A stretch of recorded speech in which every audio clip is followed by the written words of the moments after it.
Hello everyone, it's Lily. Welcome back to another monthly chit chat. This month is September and I've got a lot of stuff that I want to talk to you guys about, but first and foremost, I thought I would introduce myself properly because I feel like I actually haven't done that on any of my social media platforms yet. So my name is Lily. I am 24 years old and I live in Newcastle, Australia. And I've just started this YouTube channel because why the fuck not? It's always been something that I've wanted to do, but I've never had, actually I've had so much time to do it. It's more that I just haven't been motivated to start and disciplined enough to actually get it done. For many, many years, I have been a musician and I would actually call myself a professional musician because I get paid every week to play music in venues, for events, weddings, whatever, every week. So I think by now, after 10 years, I feel like I can call myself a professional musician. Thank you everybody, thank you so much. So that's what I do for work. That is my main source of income and I do that Friday, Saturday, Sunday, usually with the odd Thursday. I don't really play many weddings, however, I'm about to start. I've always been too scared to play weddings, but I have a duo partner now, Nathan,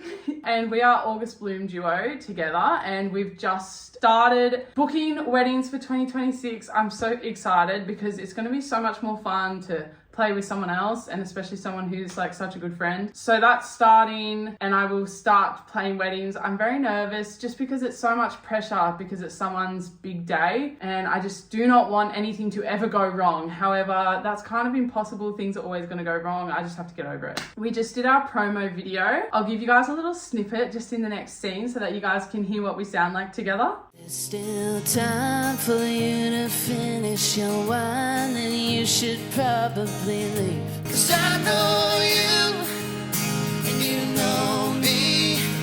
We both know where this is gonna lead. You want me to stay, that I want you to stay. So you should probably leave.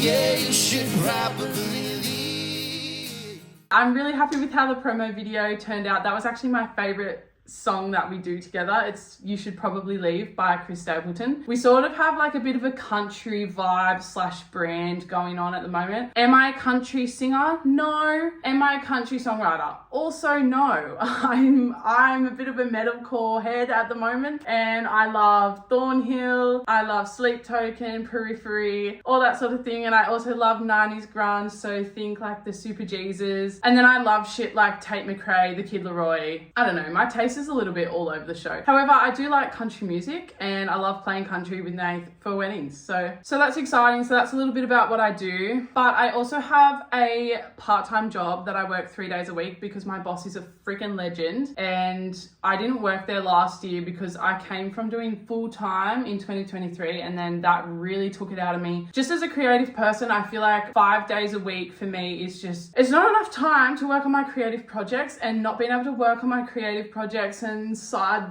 dreams and whatnot really makes me mentally drained and exhausted. So I just needed that time. So I didn't work there in 2024. I had the year off. I had a bit of a gap year, find myself year. It was a roller coaster. I ended up in Melbourne for 5 months living with my dad and just, it was, I wasn't in a good headspace. I think I needed my dad and that's why I ended up in Melbourne. And then Melbourne just wasn't working for me either. Nothing was working. Even if I was here, but like still, like I just think last year was just a very fun myself year. So I didn't work last year very much at all. I made like no money. It was crazy. I actually don't know how I survived. Like I guess I wasn't paying rent at the time, so it didn't really matter. Thankfully my parents are the best. Now I've got my shit back together and I'm working 3 days a week at my old job again, and my boss took me back. What a legend, guys. So thank you to her. She's the best. And I love my job and I love having that financial stability every single week. I know how much I'm going to make from that job because obviously music and my other sources of income are very inconsistent and could just randomly disappear at any moment in time. Other than that, I have been working with my mum. My mum has a retail store here in Newcastle and I've just been helping her out on the side with social media content for her Instagram. You guys can go and check that out as well. It's at Seraph Jules on Instagram. It's a lot of fun. I just really do that as a side thing for her. I don't charge her much money at all for that, but she does pay me for it, just only a little bit. But it's a perfect amount and we have a good little deal going. And that's just a bit of fun. And I'm currently living out of home. I've been living out of home since the end of December last year, and I absolutely love it. It has solved so many of my personal problems, and I just feel so at peace now. And I have two lovely housemates and they're just the best. I'm actually, one of them I actually went to school with, so year 7 all the way through. I feel like I've got life pretty good at the moment. That's a little bit about me. But yeah, basically music has always been my thing. So obviously I wrote my first song when I was 9. It wasn't very good. I actually wrote it with one of my friends who I'm still friends with, Jade. It was called Black and White. We wrote it in primary school and it goes, it's so black, it's so white. That's all I remember from the song, but that was pretty cringe. And then when I was 10, I started learning guitar. Yeah, from there it was just, I was hooked, like writing songs so much. Realized I can somewhat sing. I wouldn't call myself a vocalist. However, I am hired to sing every weekend. So apparently I can sing as well. I don't know. But yes, I love it and it's always been my thing. And for a very, very long time, I was chasing the outcome of being an artist and, you know, playing stadiums and shit like that. And then I kind of got to a point where I realized that I am very multi-passionate, and this is kind of why my year last year was so fucked, because I came to that realization. I was like, hold on a second. I love all this music stuff. At the time I was songwriting, producing, like really learning how to, like learning my way around Logic Pro, and I started actually recording some shit for other people as well. But then something just was like,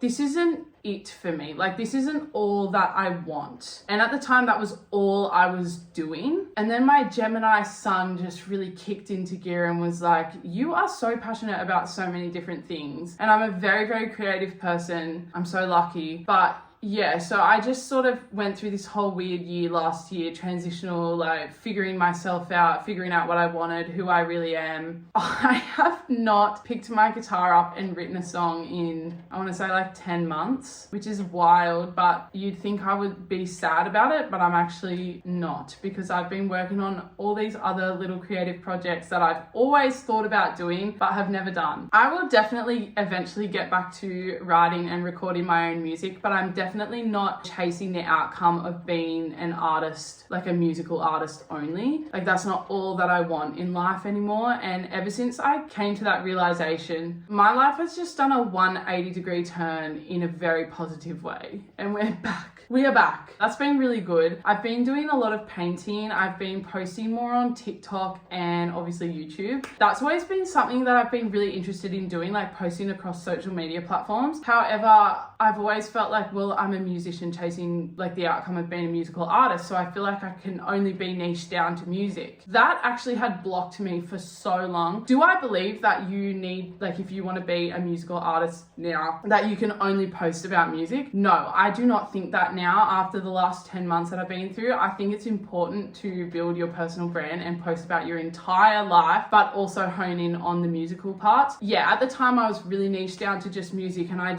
was just like, you know what, I just want to post about everything. Like, I want to post about so much more than just music. So yeah, that's kind of what I've been doing this year, and I've been loving it. So one of my bosses at work was just like, I can't keep up with your TikTok posts anymore because you post like 10 a day. And I was like, yeah, I know, it's so good. Like, finally, God, instead of 10 a year, bro. Let me know if you guys have any questions. I don't really know what else to tell you at this point in time. I've got loads of stories, obviously, about being a musician and things that have happened to me while being an independent musician. But yeah, I can make a whole video, but I just thought there's a little bit about me. I'm Lily. Boom, introduce myself. Let me know what your name is in the comments and 5 things about you. Go. All right, I'll drink my tea while you do it. I want to talk about my September faves. So let's start with my September fave book, because I read 3 3 or 4 books this month. Wow, that's pretty good. And let me tell you why. It's because I got a Kindle, right? So the Kindle's been so amazing. Like I've been reading so much more, and I just pick it up now. I got it so that I'd pick it up instead of my phone. Have I been doing that every time? No, but I've definitely gotten a lot better. But anyway, my fave book in September that I read. Now I did read it on my Kindle, but I have the physical copy book because I found it on a walk one morning. It was in a box of free books outside a bookshop. This is my favorite read of September and of 2025 so far as well. But I'm making a whole book talk video.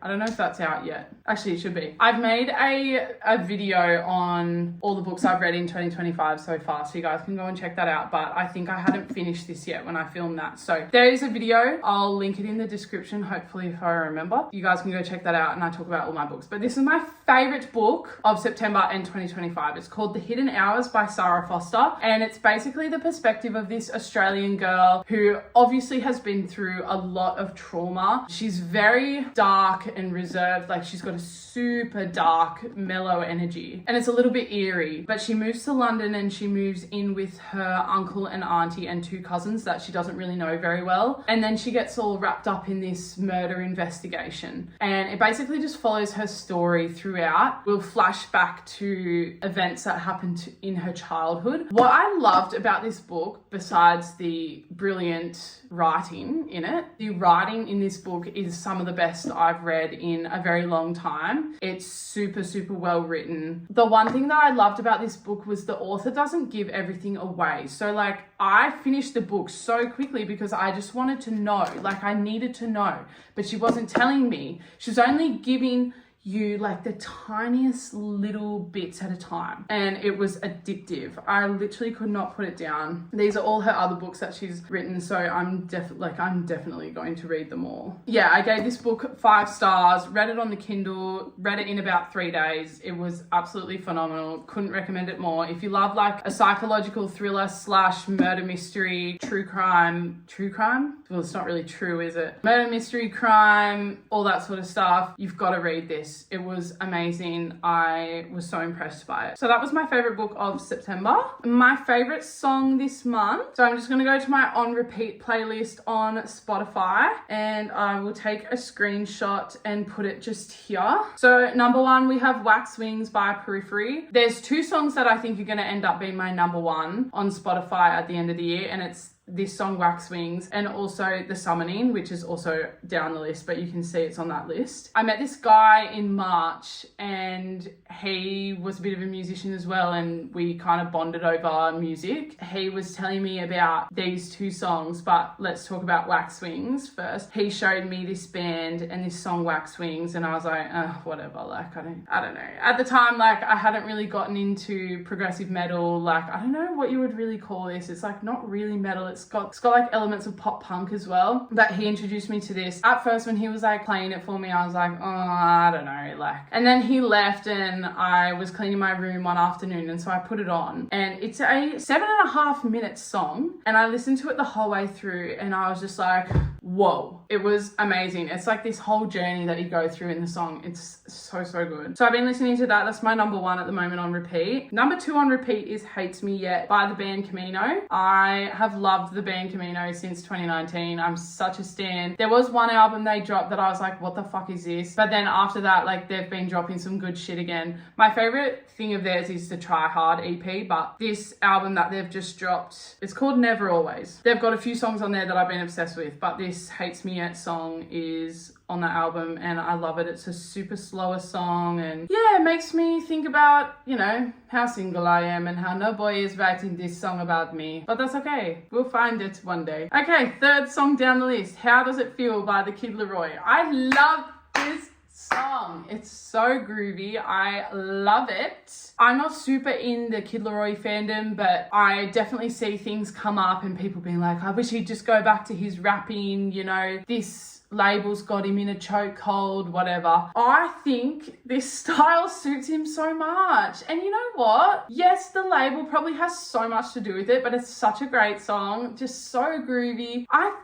every time I see him in videos, like talking about his music, trying to promote his music, he genuinely looks so happy. And so I think he does actually like what he's putting out anyway, even if the label is making him go down this certain route. As much as that sounds shit and, you know, you should just release the music that you want to release, I think he's actually enjoying releasing this kind of music. But I think this song slaps. It's so good. And I love the video as well. Oh my God. The girl in it is, I'm not sure who the actor is, but she is gorgeous. And I think that she plays the character in the video so well as well. Fourth song is Granite by Sleep Token. Love this song. It's sort of just like a little bit of a slower start out. And then I think sort of like 3/4 of the way through the song, it just goes boom, boom, boom. I love it. And that's one of the things I love about Sleep Token and Periphery and stuff is like they've sort of got that nice blend of the softer, more mellow stuff. And then it will go into this huge sort of hard rock / metal sections. Guys, I'm not very good with my genres, okay? I know I'm a musician, but I don't pay much attention to this stuff. So number 5 is a bit of a weird one, Kick Push by Lupe Fiasco. Again, that guy from March showed me this one. Thanks for that.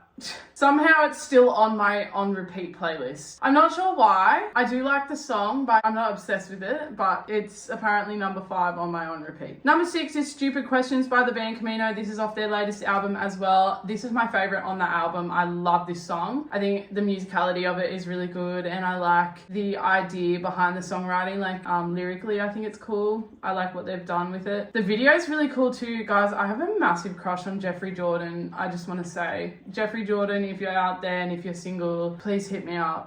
If you want an Australian girlfriend, I would like to volunteer as tribute. Number 7 is For Now by Thornhill. Thornhill's another one that I've been loving, which is like a sort of progressive metalcore style band. For Now is probably my favorite of theirs. I love that it starts off with that super mellow, soft, and then just gets into the heavier choruses and stuff. They sort of actually have done what I do as a songwriter. I'm now realizing literally as we speak. So a lot of my songs in the choruses, well, my favorite song of mine is called Trees, and the chorus is, it has no chorus. The chorus is just a hook that gets quite heavy and it just sort of thrashes. And I'm now realizing that's actually what this song does as well. So maybe that's why I like it so much, because that's why I love my own song Trees, because of that. And I just, yeah, sometimes I feel like a song doesn't really need lyrics in a chorus. Like it can just have that musical hook. And I think musical hooks are fantastic. So I love that song. Number 8 is The Summoning by Sleep Token. This has been on my on repeat playlist for a long time as well. I love this song. I do think it is going to be my number 1 played for 2025. My friend Nath told me about this one as well when I told him that I'd started listening to a little bit of metalcore stuff. And at first I was like, what the fuck is this, Nathan? And then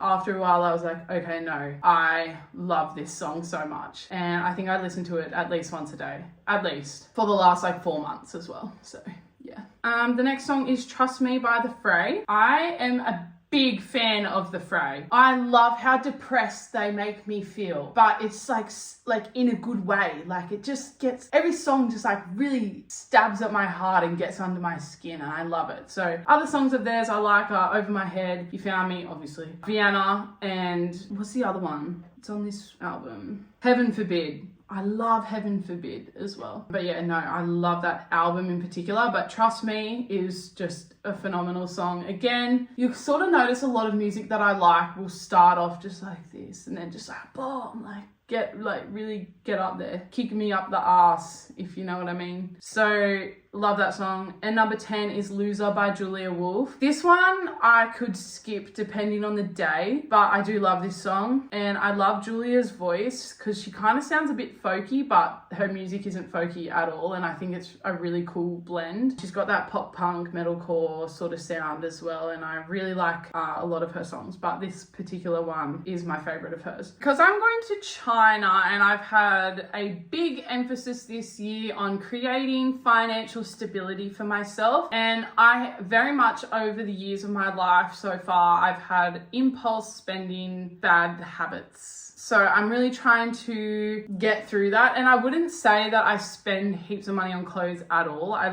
That's the one thing I probably don't really spend money on. I'm more of a let's go eat every day with my friends kind of vibe. And that's where my impulsivity lies. I really need to get that under control. But I've said to myself, no dumb purchases. One meaningful outfit / clothing purchase per month. So yesterday I went shopping with Molly and I bought 3 items of clothing. 2 of them are items of clothing, 1 of them is an accessory. And I'm very happy with my purchases. They were well thought out and I know that I will wear them all the time and they will be staple pieces in my wardrobe. And that's what I'm trying to do at the moment because I don't really know what my style is. Like I feel like I love colors and patterns, but I also feel like part of me is just a neutrals girly. I don't know. I'm trying to work it out. It's a work in progress. So first thing I bought yesterday was this basic navy tee. It's like an oversized fit. Love it. What I love about it is, first of all, the fit. It like doesn't stick to my legs, so I can sort of wear it like that, but I like to sort of tuck it into my shorts a little bit. And I also love that it doesn't have anything on it. It's just a plain tee, so I can sort of get away with wearing it with whatever. And I also feel like I'm not going to pick this t-shirt up in a year's time and be like, what the fuck is this? Which has happened a lot in my life because it's plain and it's just going to go with everything. So I bought this for like a little bit of a jeans moment, maybe with like a denim skirt or a black skirt in summer. I don't know. It's just a basic staple item and I'm happy with my purchase. Next thing I purchased was my favorite clothing purchase of this month, and it is this little black dress. I think I'm the only girl in the world that didn't have one of these until yesterday. Okay, so it's like this. I'm not going to put it on, but I'll probably put it on into TikTok soon. And it's like the perfect length. It cuts straight across here, which is a really nice neckline for me. I feel like styles like that have always suited me really nicely. The straps are quite thick, which again is a super flattering style on me. And I just felt super confident in it. I've never put something on before and been like, oh my God, I look so good in this. So I had to buy it. They're both from Cotton On, by the way. So the dress and the shirt are from Cotton On. All my purchases this month, clothing wise, have actually been from Cotton On. So this shirt, this dress, and the next thing I'm going to show you. It's slightly A-line, like where it flares out, so it's not sticking to my legs, and I love that look. And yeah, this dress, I just thought it looked so good on me, and I think it's going to be a staple for when I go out in summer. Yeah, I'm basically going to find an excuse ASAP to wear it. So very happy with that. Next thing I got were these sunglasses. I love this shape sunglasses, and I saw them yesterday and I was like, I need to buy these. Not only because of the shape, I know this shape suits me. I've always loved having sunglasses in this shape, but they are dark purple. That is so cool. I just thought the color was so awesome, so I had to buy them. With this shape of sunglasses, I always fucking lose them, and I don't know why, literally like within a month. But I'm going to hold on to these for dear life because I love the color of these so much. Like you can sort of see they're like purple. There's a guy like this, and the rims are purple too. So I'm going to hold on to them for dear life. I literally bought a pair of these to take to the Philippines. They were black in this shape and I fucking lost them. And every pair, I reckon I've had at least 5 pairs of sunglasses this shape, including these ones. I have lost the previous 4, all of them. I don't know why. I don't know why. I have another 2 pairs of sunglasses that I've never lost. They're in a different shape, but I've never lost them ever. So I don't know why, but I'll hold on to these for dear life because I think they're very cool. So they're my clothing purchases of the month, and I wanted to talk about my favorite creators of the month because I have found this creator on TikTok that I think is absolutely hilarious. Her name's Nina. She's a British girl. I'm not sure what her username is, but I'll put a screenshot here. She does those videos where she puts the Snapchat filters on and then she creates like this whole persona for the character, and she'll do like how I think each Snapchat filter would react to seeing you on a walk or something like that. I think that's her most famous video, and it is so funny. You guys have to go check them out. It's so funny. I was showing my sister this morning. We were literally crying laughing. Like, I think it's absolutely hilarious. If you guys want like a little bit of a budget overview one time, I'd be keen to do that. This is my Excel spreadsheet. It's so cool. I'm obsessed. I made it myself, and I don't track things I buy because that's so obsessive to me that I just can't. Like, it just gets very tolling to do that personally for me. But I track everything that comes in, and I track my savings and my overall like net worth across my accounts. I love doing it. I do this every single week, and it helps me because my income is so random because I only have like the one set income, but then my main income is actually the inconsistent one. So the one that I'm making the most money in is like the cover gigs, but who knows when I'm going to get paid for them. So it's a good way for me to keep track of that. Yeah, that is all for today's video. Let me know if you guys have any questions or if you guys have other ideas for next month's monthly chit chat. I'm open to any suggestions that you have. If you guys like the segment, or if I should just pick a topic each month and talk about it. I'm a Gemini, so it's probably just going to change, and I'm probably not going to listen to your opinions anyway. I'm going to finish the video there, and I've got a cover gig tonight. But I hope you guys have been loving the videos each week. I've been loving making them. It's so much fun. It does take a lot of time out of my week, but to be honest, I think that it's worth it. That's the end of the September monthly chit chat, and I'll see you next week for another video. Bye.